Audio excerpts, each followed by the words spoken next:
But Elizabeth Warren is dead wrong about how to end crony capitalism, because you see, whether it is Dodd-Frank or Obamacare or net neutrality, all this government complexity means the big get bigger, the small disappear, and the powerless are trapped.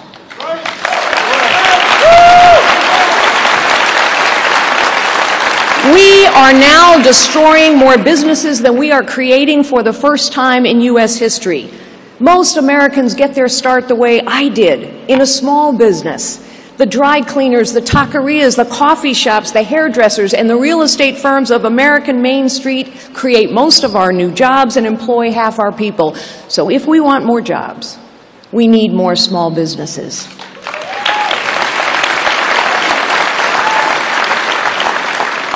And we need more leaders, not managers. You see, managers are people who do the best they can within existing constraints and conditions. Managers are people who tinker around the edges of a problem. We need leaders who do not accept what is broken simply because it has always been that way.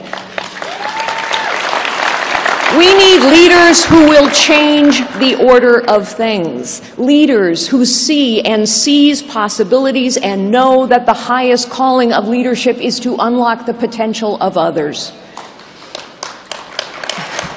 Technology gives us the tools to engage American citizens in reforming our government as never before. Why should we accept that veterans have to spend many months filling out paperwork when they return from the battlefield, and many more months waiting for a bureaucrat to approve them before they get the services they've earned? Why should we accept that? We must unlock the potential of every American. We must fundamentally reform government, and we must restore American leadership in the world.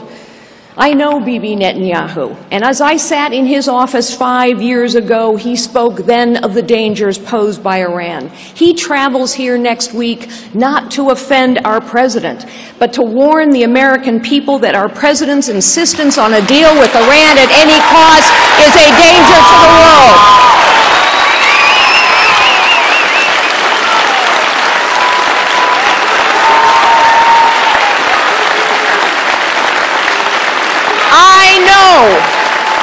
I know King Abdullah of Jordan, and I applauded King Abdullah's leadership when his response to the beheading of a Jordanian pilot was to immediately execute 2 convicted terrorists and begin bombing. He came to this country seeking our support, and he has still not received it. Neither have the Kurds nor the Ukrainians.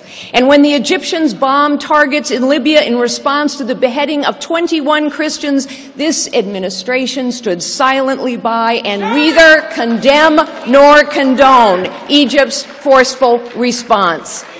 This is not leadership.